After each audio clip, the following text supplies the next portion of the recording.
नमस्कार, आप देख रहे हैं न्यूज नेशन और आपके साथ इस वक्त में लक्ष्मी उपाध्याय। शुरुआत बड़ी खबर के साथ कर रहे हैं। दिल्ली से बड़ी खबर, जहांगीरपुरी दंगों की जांच तेज हो गई है। दंगे वाली जगह पर क्राइम ब्रांच और फॉरेंसिक टीम पहुंची हुई है। क्राइम ब्रांच को हिंसा से जुड़े अहम सबूत मिले हैं। बड़ी खबर, दिल्ली दंगे के सुराग खंगाल रही है फॉरेंसिक टीम। 3 घंटे से मस्जिद के अंदर फॉरेंसिक टीम मौजूद है। कांच की बोतलें, वो बड़े बड़े पत्थर आखिर कहां से आए, कैसे उनको लाया गया, कहां इकट्ठा किया गया, उन तमाम चीजों की जांच कर रही है फॉरेंसिक टीम। इस वक्त उस मस्जिद के अंदर मौजूद है जिसकी तस्वीरें इस वक्त हम आपको दिखा रहे हैं। जहांगीरपुरी दंगे की जांच और तेज हो गई है। दंगे जिस जगह पर हुए थे वहां पर क्राइम ब्रांच और फॉरेंसिक टीम इस वक्त मौजूद है। ये 5 तस्वीरें इस वक्त हम आपको दिखा रहे हैं। आप अंदाजा लगा सकते हैं कि जिस दिन ये पूरी घटना हुई उस दिन हालात वहां पर क्या रहे होंगे। नीले कुर्ते वाले इस शख्स को आप देख रहे हैं, इसका नाम सोनू बताया जा रहा है। इसकी तलाश जोरों से की जा रही है। इसके हाथ में हथियार भी देखा गया, इसकी ओर से फायरिंग की गई। हालांकि अब तक खबर यह आ रही है कि 20 से 21 आरोपियों की गिरफ्तारी हो चुकी है। 5 तस्वीरों के जरिए आप समझिए कि वहां किस तरीके से प्री प्लान तरीके से इस पूरी साजिश को अंजाम देने की कोशिश हुई। नफरत के पत्थर वहां पर बरसे और उसी जगह पर फॉरेंसिक की टीम इस वक्त मौजूद है। एक्शन में क्राइम ब्रांच की टीम भी लगातार नजर आ रही है। दंगों की जांच में बहुत तेजी के साथ कार्रवाई आगे बढ़ती हुई। जहांगीरपुरी में किसने आग लगाई, इस बात को लेकर जांच बढ़ रही है आगे।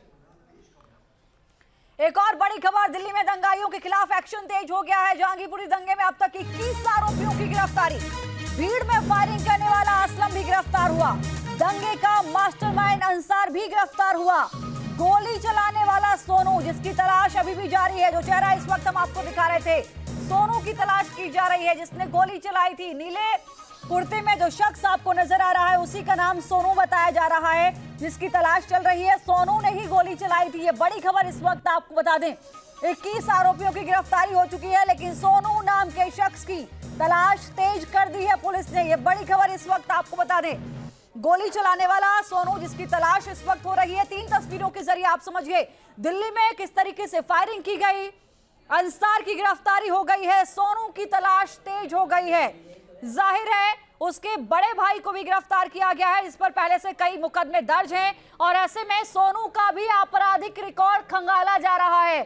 सोनू पर कितने मामले दर्ज हैं, इससे पहले किस तरीके का उसका इतिहास रहा है, किस तरीके की उसकी गतिविधियां रही हैं, इसको लेकर भी जांच हो रही है। ये बड़ी खबर इस वक्त आपको बता दें, तस्वीरों के जरिए हम आपको दिखा रहे हैं। पुलिसकर्मी जिस पर जो है फायरिंग की गई, वो तस्वीरें भी हमने आपको दिखाई। नफरत के पत्थर, दंगे आखिर हर शहर में क्यों हो रहे हैं? क्या ये एक सोची समझी साजिश के तहत एक ही प्लान तरीके से हर जगह देश के अलग अलग राज्यों में इन घटनाओं को अंजाम दिया जा रहा है? 3 तस्वीरें हम लगातार इस वक्त सिर्फ जहांगीरपुरी की आपको दिखा रहे हैं, लेकिन आप देखेंगे करौली से लेकर केरल तक किस तरीके से ऐसी तस्वीरें सामने आई हैं। हर तरफ कहीं ना कहीं ये नजारा, इस तरीके की तबाही का मंजर देखने को मिल रहा है। चाहे आप महाराष्ट्र की बात कर लें, चाहे आप करौली की बात करें, चाहे आप गुजरात की बात करें, चाहे आप खरगोन की बात करें और चाहे अब आप दिल्ली दंगों की बात कर लें, ये तमाम तस्वीरें बता रही हैं कि एक सोची समझी साजिश के तहत इन घटनाओं को अंजाम दिया गया है।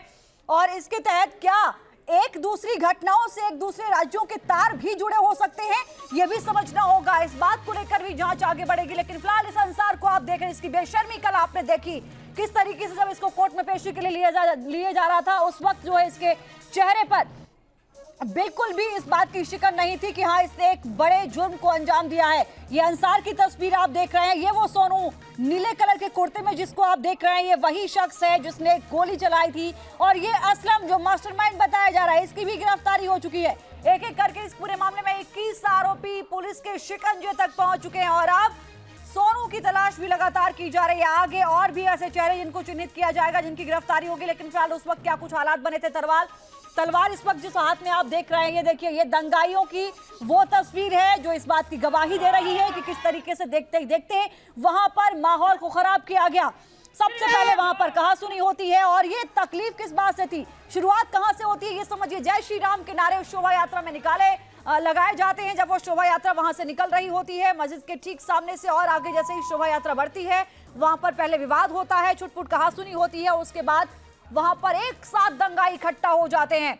लगातार पहले पत्थर फेंके जाते हैं, उसके बाद फायरिंग की जाती है और हाथों में तलवारें लहराकर किस तरीके से इस पूरी घटना को अंजाम किया जाता है, वर्दी तक को लहूलुहान किया जाता है। वो तस्वीरें भी हमने आपको दिखाई। ये देखिए, उस वक्त की तस्वीरें हम आपको दिखा रहे हैं जिस वक्त वहां पर इस तरीके की गतिविधियों को अंजाम देने की पूरी साजिश आगे बढ़ती हुई नजर आ रही थी। ये देखिए, ये वो सोनू नाम का शख्स है जिसकी तलाश अभी पुलिस को है। हालांकि इसका भाई गिरफ्तार हो चुका है जिसका एक लंबा आपराधिक रिकॉर्ड रहा है। और ये जो आप देख रहे हैं तस्वीरें जो हम आपको दिखा रहे हैं, अंसार की भी गिरफ्तारी हो चुकी है, मास्टरमाइंड बताया गया इस पूरे मामले में। लेकिन सबसे बड़ा सवाल जो हर किसी के जहन में आ रहा है वो ये है कि आखिर एक ही पैटर्न पर देश के अलग अलग राज्यों में इस तरीके की हिंसा की तस्वीरें नजर क्यों आई? आखिर इसके पीछे मंशा क्या है? इसके पीछे की साजिश क्या है? कौन है वो जो इस पूरी घटना को राज्य दर राज्य, शहर दर शहर अंजाम दिलवा रहे हैं? ये समझना होगा। फिलहाल जो तस्वीरें हम आपको दिखा रहे हैं ग्राफिक के जरिए आपको समझाएंगे किस तरीके से इस पूरी घटना में नीले कुर्ते वाला दंगाई कौन है, पिस्टल वाले का शख्स का नाम क्या है। समझिए, सलीम उर्फ चिकना का भाई है और इसका नाम सोनू बताया जा रहा है। इसकी तलाश पुलिस कर रही है। सोनू की तलाश में दिल्ली पुलिस लगातार छापेमारी कर रही है। जहांगीरपुरी सी ब्लॉक का रहने वाला ये आरोपी जिसके हाथ में आप देख रहे हैं हथियार और इसने फायरिंग यहां से की। जहांगीरपुरी दंगे में सलीम की गिरफ्तारी हो चुकी है। जो इसका भाई है उसकी गिरफ्तारी कर ली है पुलिस ने। सलीम पर कई आपराधिक मामले दर्ज हैं, यानी उसका आपराधिक रिकॉर्ड रहा है और इसकी भी जो है हिस्ट्री खंगाली जा रही। पिस्टल वाले शख्स का नाम सोनू है जो इस वक्त हम आपको दिखा रहे हैं, जिसको घेरे में आप देख रहे हैं। यही वो सोनू नाम का शख्स है जो सलीम का भाई है, जिसकी तलाश इस वक्त दिल्ली पुलिस कर रही है। तो दिल्ली के जहांगीरपुरी इलाके में हनुमान जयंती की शोभा यात्रा में जिस मस्जिद की छत से पत्थरबाजी हुई, वहां आज सुबह से ही फॉरेंसिक और क्राइम ब्रांच की टीम मस्जिद के गेट पर आकर तमाम पत्थरों और कांच की बोतलों की जांच कर रही है। सबूत जुटाए जा रहे हैं। आखिर वो कौन दंगाई थे जिन्होंने शोभा यात्रा पर पथराव किया था? न्यूज नेशन संवाददाता मणिदीप हमारे सहयोगी जो वहां पर ग्राउंड जीरो पर पहुंचे, वहां के हालातों को देखा, किस तरीके की तस्वीरें सामने आई, एक स्पेशल रिपोर्ट में आपको दिखाते हैं।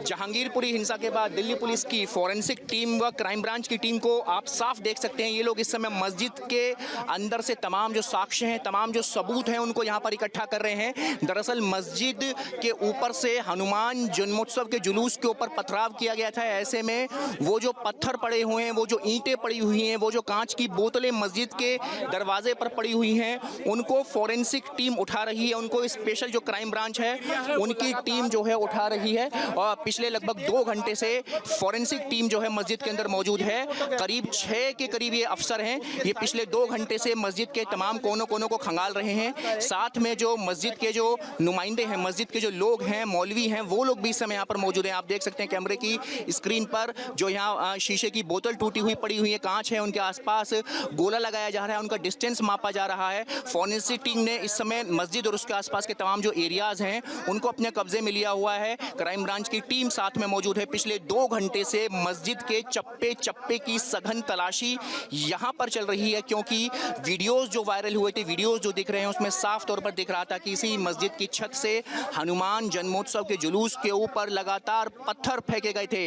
ऐसे में फॉरेंसिक टीम के करीब आधा दर्जन ये ऑफिसर्स हैं और फोटोग्राफी कर रहे हैं। जो पत्थर पड़े हुए हैं, जो टूटी हुई कांच की जो शीशियां हैं, उनकी यहाँ पर फोटोग्राफी की जा रही है। तमाम सबूतों को यहाँ पर इकट्ठा किया जा रहा है। डिस्टेंस मापा जा रहा है कि आखिर जब ऊंचाई से वो ईंट व बोतल फेंकी गई होंगी तो कितने लोग छत पर मौजूद रहे होंगे, कितने टुकड़े यहाँ पर ईंटों के पड़े हुए हैं, कितने टुकड़े यहाँ पर उन टूटी हुई कांच की बोतलों के पड़े हुए हैं। कि तो तमाम जो फिंगरप्रिंट्स हैं उनको यहाँ पर जुटाया गया है। पिछले 2 घंटे से फॉरेंसिक टीम व क्राइम ब्रांच की ये कवायद मस्जिद के अंदर, जहांगीरपुरी की जो मस्जिद है, इसके अंदर से चल रही है। आसपास के तमाम जो इलाके हैं, तमाम जो छतें हैं, उनकी मैपिंग की जा रही है, उनकी वीडियोग्राफी की जा रही है और हर छत व हर मस्जिद के कोने कोने को यहाँ पर क्राइम ब्रांच और फॉरेंसिक टीम जो है वो खंगाल रही है। वीडियो जर्नलिस्ट अमित के साथ मणिदीप शर्मा, न्यूज नेशन।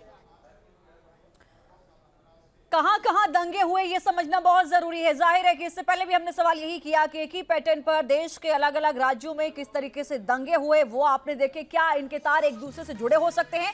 जहांगीरपुरी दिल्ली, यहां पर इससे पहले आपने देखा मध्य प्रदेश का खरगोन, जहां की आग अभी थमी भी नहीं थी कि दिल्ली के जहांगीरपुरी में ऐसी ही हिंसा हुई। महाराष्ट्र के अमरावती में भी कुछ ऐसे ही तनाव की तस्वीरें वहां देखने को मिल रही हैं। 2 गुट वहां पर आपस में भिड़े। और इसके अलावा गोरेगांव, मुंबई का गोरेगांव भी इस वक्त तनावपूर्ण बना हुआ है। पुलिस बल की वहां तैनाती है, 2 गुटों में झड़प हुई है। गुजरात का वडोदरा भी इस वक्त इसी हिंसा से जूझ रहा है। गुजरात के वडोदरा में भी तस्वीरें सामने आई हैं। इससे पहले भी गुजरात के कई इलाकों में, हिम्मतनगर का वो इलाका जहां से रामनवमी की शोभा यात्रा निकल रही थी और वहां पर किस तरीके से आपने देखा पथराव हुआ था। कर्नाटक का हुबली वो इलाका जहां पर भी इस तरीके की हिंसा की तस्वीरें सामने आई थी। तो किस तरीके से एक के बाद एक राज्य के देश के अलग अलग राज्यों के शहरों में इस तरीके की तस्वीरें सामने आई हैं। बड़ी खबर यह आ रही है कि दिल्ली दंगे के आरोपियों की थोड़ी ही देर में कोर्ट में पेशी होनी है। अंसार असलम और कस्टडी मांगेगी दिल्ली पुलिस, यानी और इनकी कस्टडी मांगेगी। इनको पहले से 1 दिन की कस्टडी में भेजा गया था। अंसार असलम की 1 दिन की कस्टडी आज पूरी हो रही है। क्राइम ब्रांच इस पूरे मामले की जांच कर रही है। ये बड़ी खबर इस वक्त आपको बता दें। बाकी जो आरोपी हैं उनको न्यायिक हिरासत में भेज दिया गया है, और लेकिन जो असलम और अंसारी हैं इनको पुलिस कस्टडी में भेजा गया है। ये बड़ी खबर आपको बता दें। थोड़ी ही देर में पेशी होनी है, उसके बाद पुलिस ये पूरी कोशिश करेगी कोर्ट की दलीलों में कि इनकी कस्टडी को और बढ़ाया जाए, ताकि ये इनसे जो है तमाम पूछताछ में ये चीजें समझी जाएं कि आखिर ये एक के बाद एक अन्य जो राज्यों में भी ऐसी तस्वीरें आई हैं, क्या उनके एंगल, क्या उनके तार इन सब घटनाओं के एक दूसरे से जुड़े हुए हैं, ये समझना होगा। एक और बड़ी खबर, दंगे की क्राइम ब्रांच की एसआईटी करेगी जांच। ये भी एक बड़ी खबर आ रही है। दंगे की साजिश के 14 पॉइंट पर 5 टीमें जांच करेंगी। तकनीकी एंगल के साथ डंप डाटा वीडियो की जांच होगी। गृह मंत्रालय के आदेश के बाद ये बड़ा कदम उठाया गया है। बीजेपी नेता ने बांग्लादेशी नागरिकों की भी बात कही थी। ये कहा गया था कि यहाँ पर बांग्लादेश के घुसपैठी रहते हैं और ऐसे में ऐसी घटनाओं को यहाँ पर कई बार देखा गया है और इसीलिए ये बड़ा कदम उठाया गया। गृह मंत्रालय की ओर से आपको याद होगा दिल्ली पुलिस कमिश्नर से बातचीत करते हुए इन तमाम हालातों की जानकारी ली गई थी और साफ तौर पर यह कहा गया था कि हालातों को सामान्य रखने के लिए और इस पूरे मामले की तह तक जाने के लिए जो भी कदम उठाने पड़ सकते हैं उनको उठाइए। दिल्ली के बाद मुंबई से खबर आ रही है। गोरेगांव के कलश यात्रा के दौरान बवाल हुआ है। गौतम नगर इलाके में 2 गुटों में टकराव के बाद मारपीट की खबर सामने आई। 8 से 10 लोग इस मारपीट में घायल हुए हैं, जिनको अस्पताल में भर्ती करा दिया गया है। 20 लोगों पर मामला दर्ज हो गया है। इलाके में भारी पुलिस बल की तैनाती कर दी गई है। बड़ी खबर इस वक्त आपको बता दें, गोरेगांव से खबर सामने आ रही है। मुंबई के गोरेगांव का वो इलाका जहां कलश यात्रा निकल रही थी, उस दौरान वहां पर विवाद हुआ। गौतम नगर इलाके में 2 गुटों में टकराव हुआ, मारपीट हुई, 8 से 10 लोग घायल हो गए। एक और बड़ी खबर, महाराष्ट्र के अमरावती में झंडा फहराने को लेकर विवाद हुआ है। 2 गुटों में टकराव के बाद हिंसा हुई, कई लोगों के घायल होने की खबर सामने आई। अमरावती हिंसा में कई पुलिसकर्मी भी घायल हो गए हैं। दोनों पक्षों की ओर से अब तक 16 लोगों की गिरफ्तारी की खबर सामने आई है। इलाके में हालांकि तनाव बना हुआ है। प्रभावित इलाकों में धारा 144 लागू कर दी गई है। अमरावती सिटी, अमरावती ग्रामीण, अकोला में भी भारी पुलिस बल की तैनाती की गई है। बड़ी खबर इस वक्त आपको बता दें, दोनों पक्षों की ओर से खबर सामने आ रही है कि 16 लोगों की अब तक गिरफ्तारी हुई है। बाकी चेहरों को चिन्हित पुलिस कर रही है। जिस इलाके में झंडा फहराने को लेकर विवाद हुआ है, हिंसा हुई, तनाव हुआ, वहां पर धारा 144 एहतियातन लागू की गई। गुजरात के वडोदरा में भी कुछ ऐसी ही घटना, 2 गुटों में टकराव हुआ है। मामूली सी झगड़े के बाद रावपुरा इलाके में पथराव हुआ। देर रात शुरू हुई हिंसा, कई लोग इस हिंसा का शिकार हो गए, घायल हुए हैं। पथराव में धार्मिक स्थान पर भी हमला किया गया, इस बात की खबर सामने आई। प्रभावित इलाकों में भारी सुरक्षा बल की तैनाती कर दी गई है। एक के बाद एक आप देखिए, दिल्ली में दंगा होता है, महाराष्ट्र में दंगा होता है, अमरावती से ऐसे हालात सामने आते हैं, गोरेगांव से ऐसे हालात सामने आते हैं। इधर आप तस्वीरें जो देख रहे हैं, गुजरात से भी कुछ ऐसी ही तस्वीरें सामने आ रही हैं। हालांकि वहां पर भारी पुलिस फोर्स की तैनाती कर दी गई है। गुजरात के वडोदरा से तस्वीरें, रावपुरा इलाके का ये मामला है जहां पर देर रात हिंसा हुई है, कई लोगों के घायल होने की खबर सामने आई है। 3 तस्वीरों के जरिए आप समझिए विवाद के बाद किस तरीके से हंगामा हुआ। गाड़ियों में तोड़फोड़ की गई, भारी सुरक्षा बल की तैनाती की गई है इस वक्त। दिल्ली टू अमरावती और किस तरीके से वडोदरा तक ये हिंसा की आग पहुंची है, वो तस्वीरें इस वक्त हम आपको दिखा रहे हैं। भारी पुलिस बल की यहां पर तैनाती कर दी गई है। ये इलाका बताया जा रहा है जहां पर देर रात पथराव हुआ है, रावपुरा इलाका है ये। 5 तस्वीरें इस वक्त आपके सामने, सिर्फ हिंसा की तस्वीरें आपको इनमें नजर आएंगी। आप देखिए कहां से शुरुआत होती है। 10 अप्रैल गुजरात का हिम्मतनगर जहां पर पथराव होता है। 16 अप्रैल की तस्वीर जो इस वक्त हम आपको दिखा रहे हैं वो राजधानी दिल्ली के जहांगीरपुरी की है।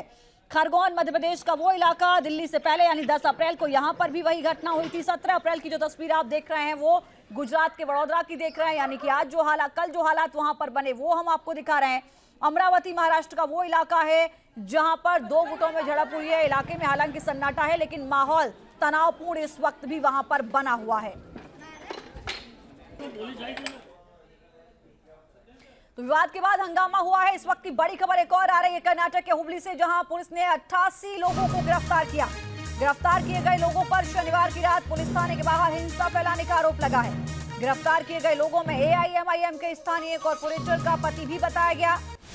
बता दें कि एक विवादित सोशल पोस्ट को लेकर ओल्ड हुबली पुलिस थाने के बाहर पुलिसकर्मियों पर जोरदार हमला किया गया और इसी के बाद पुलिस ने इन लोगों की गिरफ्तारी की है। हुबली में फिलहाल हालात सामान्य हैं, लेकिन एहतियातन पुलिस ने धारा 144 वहां पर लगा दी है।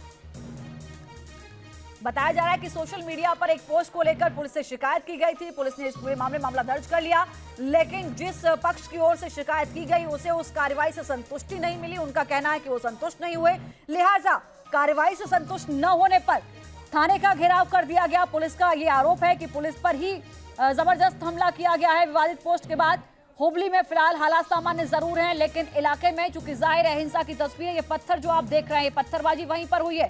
खबर तो यहां तक सामने आ रही है कि थाने के बाहर पत्थरों को इकट्ठा किया गया।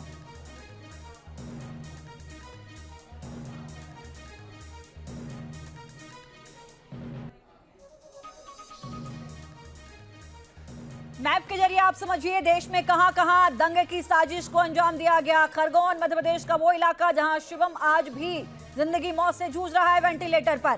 पूरब पटेल इस वक्त हमारे साथ लाइव जुड़ रहे हैं। पूरब, क्या कुछ तस्वीरें इस वक्त, क्या कुछ हालात, एक बात क्या समझ में आती है और क्या इस एंगल पर जांच होगी? पूरब, चूंकि ये बहुत बड़ा सवाल है, देश के अलग अलग राज्यों में, गुजरात भी उसमें शामिल है, एक ही पैटर्न पर हिंसा की तस्वीरें सामने आ रही हैं।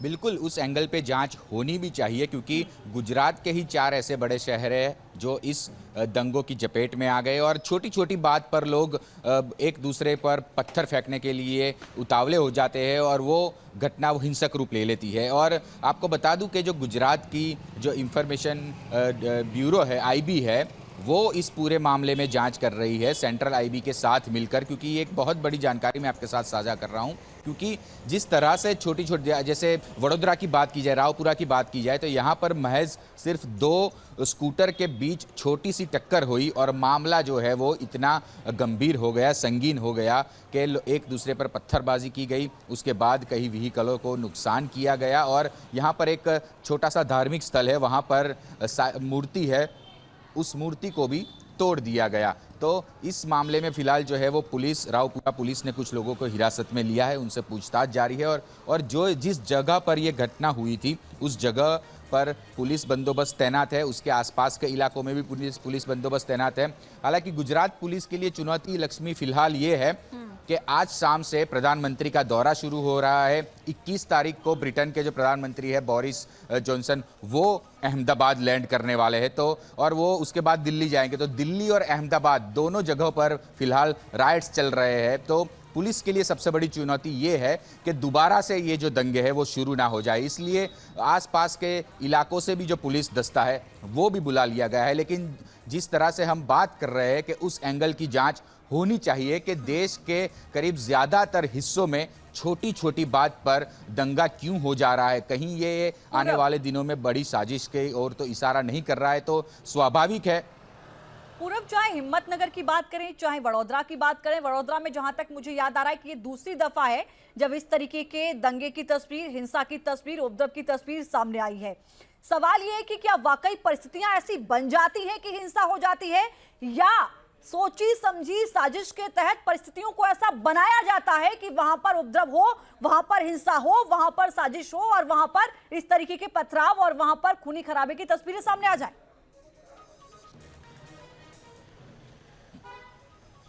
देखिए, इसमें जांच बेहद ज़रूरी है। हमने हिम्मतनगर में देखा तो हिम्मतनगर में दोनों पक्षों के खिलाफ मामला दर्ज हुआ, लेकिन खंभात की बात की जाए तो खंभात में पुलिस की छानबीन में, पुलिस की तफ्तीश में ये सामने आया, लक्ष्मी, कि जानबूझकर रामनवमी के जुलूस पर पथराव किया गया। पुलिस ने उस बात को एस्टैब्लिश कर दिया पुख्ता एविडेंस के साथ। तो कई ऐसी जगह है जहां पर जानबूझकर की गई इन वारदातों को अंजाम दिया गया है। जैसे दिल्ली की बात की जाए तो वहां पर भी विजुअल में साफ दिखाई दे रहा है कि छोटी सी बात को लेकर आप फायरिंग पर उतारू हो जाते हैं। रावपुरा की बात की जाए वडोदरा की, तो यहां पर एक दो स्कूटर के बीच में छोटी सी टक्कर हो जाती है और पूरी रात एक दूसरे पर पथराव होता है, आगजनी होती है और मंदिर को तोड़ा जाता है। तो जाहिर है पुलिस उस दिशा में भी जांच कर ही रही है कि आखिरकार ये सोची समझी रणनीति के तहत तो नहीं हो रहा है, क्योंकि अचानक हमारे साथ जुड़ रहे हैं। अभिषेक मुंबई से इस वक्त हमारे साथ जुड़ रहे हैं। अभिषेक जरा बताइए, गोरेगांव हो चाहे अमरावती हो, जो तस्वीरें सामने आई है पैटर्न कुछ एक सा ही नजर आ रहा है। अब तक क्या कुछ कार्रवाई हुई है, कितने चेहरे चिन्हित हुए?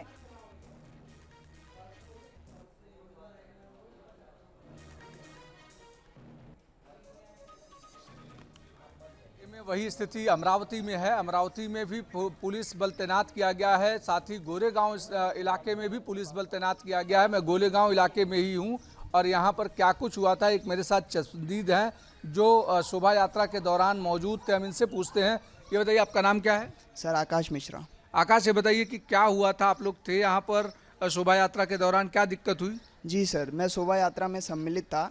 हमारा शोभा यात्रा यहाँ से निकला और हमारा शोभा यात्रा श्याम नगर तक गया। वहाँ से कोई भी इशू नहीं था, कोई भी प्रॉब्लम नहीं था। शोभा यात्रा जैसे ही ख़त्म होने वाला था, ये लोग ने सब लाइट्स बंद करके हमारा पूरा कार्यक्रम ख़राब करने की साजिश की थी। पूरा कार्यक्रम को ख़राब किया और बाहर से भी लोग बुलाए हमारे कार्यक्रम को ख़राब करने के लिए। और अम्बेडकर जयंती चालू थी तो हम लोगों ने कुछ भी नहीं बोला था उस समय। 4 दिन तक ये लोग का 1-1 बजे तक डीजे बजता था। हम लोग ने कोई खेद नहीं व्यक्त किया। पर उस दिन आप फिलहाल पुलिस यहाँ पर तैनात है, सब कुछ शांत है? जी, लगता तो नहीं है, क्योंकि आज हमारा महाभंडारे का आयोजन था। ये लोग ने आयोजन को पूरी तरह से बंद करने की साजिश की है, कर्फ्यू लगाया है। अब हम महाभंडारे का आयोजन कैसे करेंगे, क्योंकि हमारी मंदिर स्थापना हुई थी आज। बिल्कुल, यहाँ पर मैं तस्वीर अगर आपको दिखाऊं तो ये पूरा हिस्सा है, ये पूरा गोरेगांव का वो इलाका है जहाँ पर अभिषेक हम लौटेंगे आपके पास, अपडेट हम लगातार आपसे लेंगे। फिलहाल बहुत शुक्रिया विस्तार से जानकारी के लिए।